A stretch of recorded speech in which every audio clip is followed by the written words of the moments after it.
What's going on, everybody?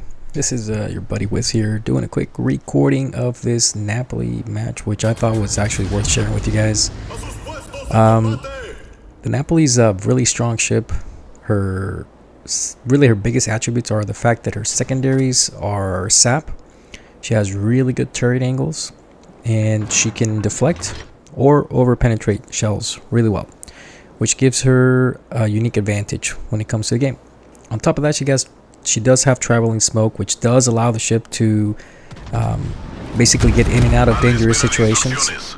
And so this match I thought was really cool in the sense that we were able to showcase the capabilities of the ship. I'm going to go ahead and play this out for you guys really quick, and because the first couple of minutes of this match are really slow.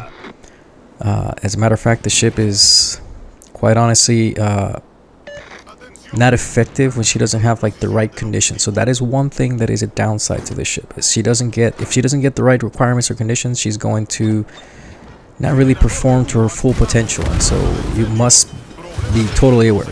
And so as you can see here really quick, I'll try to push into the cap, just kind of create a challenge here with the smoke, and very quickly I'm paying the price.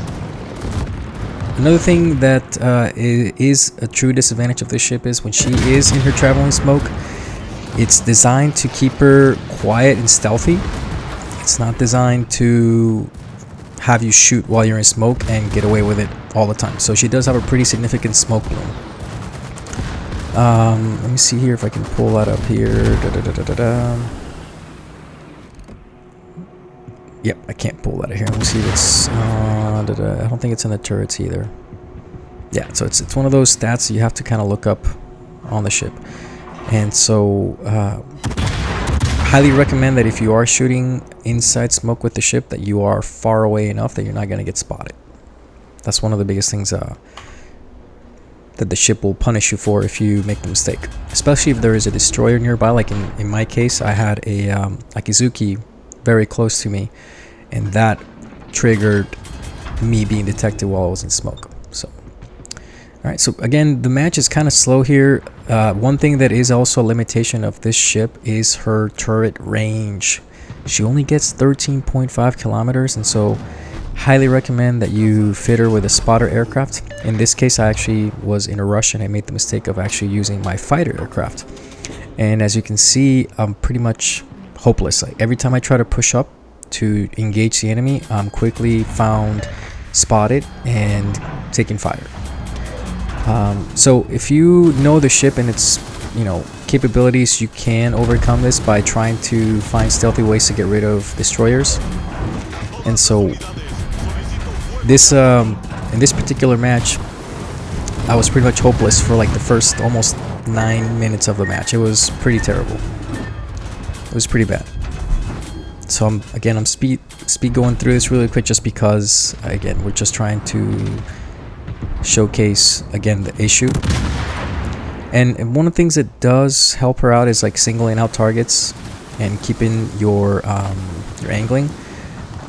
In this case, the enemy team went with a very heavy push here. As you can see, we have 1, 2, 3, 4, 5 battleships, 1, 2 cruisers with aircraft carrier support, and an Akizuki spot.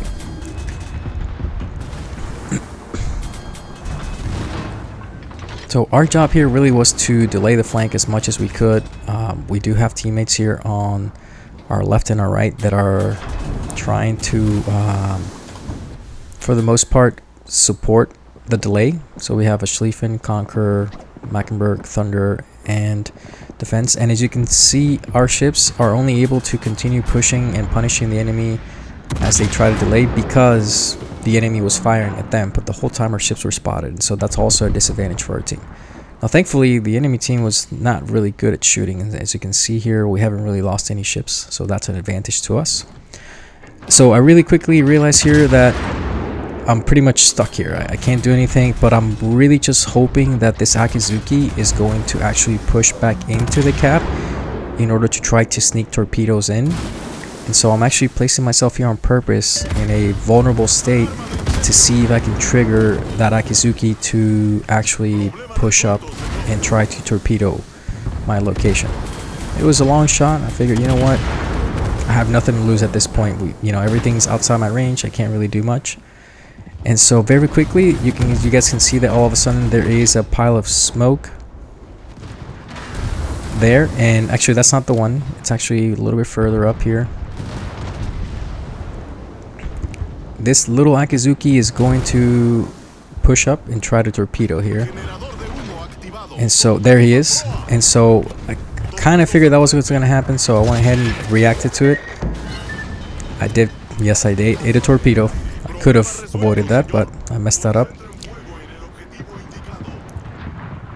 And so this Akizuki is now seeing torpedoes, and he's going to react to those torpedoes. And more importantly, when he sees me firing and being detected, taking advantage of that shot with the Venezia, he comes out. And so this is where I think the Napoli just showcases really well. She fires SAP secondaries, which is very effective against small-sized cruisers or destroyers, like in this case the Akizuki. And of course I'm in a tier 10, he's in a tier 8. Of course every piece of shell that hits that boat is going to create significant amounts of damage.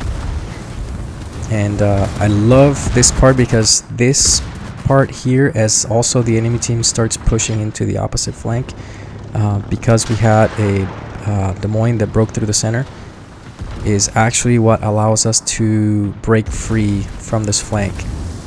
And no kidding, just set ourselves up for a possible victory. Up until this point, we were doing pretty good. But I hated being stuck in that situation. So pushing that right there was actually a very effective move on the part of the Napoli. So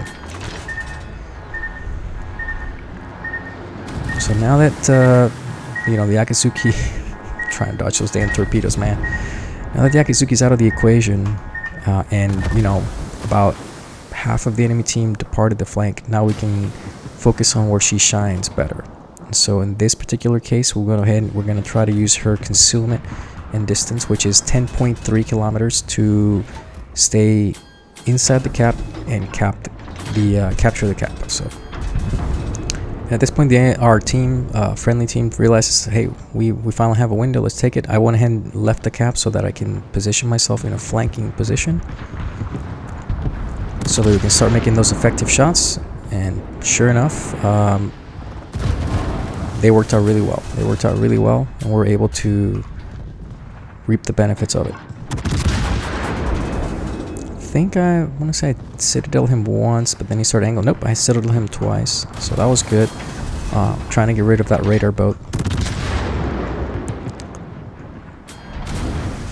And so you do garner a lot of attention, and if you're not careful, that could happen. You're gonna get singled out, especially when there's 3 battleships on one flank.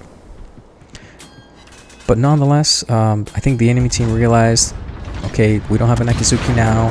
We killed the Des Moines in the center, but now we need to focus back on the flank, because now we allowed the enemy team, us, to push up and gain a foothold advantage inside their cap, which was the one thing that they really could have gone for them. So again, one of the techniques is just to angle away, try to keep plus 45, at least 46 degrees or more. Use those speeds on her. She has really good acceleration, deceleration, and so that allows her to confuse the enemy's aim. And I highly recommend 3/4 speed or quarter speed sometimes as your new speed. That really throws people off. So I'm sorry that I'm not being super specific here. I'm just trying to make some footage here to share with you guys.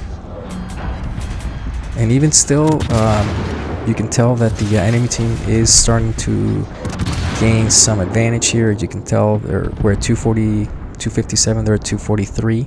So now we have a point, basically a slight point advantage, not a significant point advantage. Now we have a point disadvantage, so now they have more ships than we do. So we're simply trying to use stealthiness and distance to be able to kill as many ships as we can.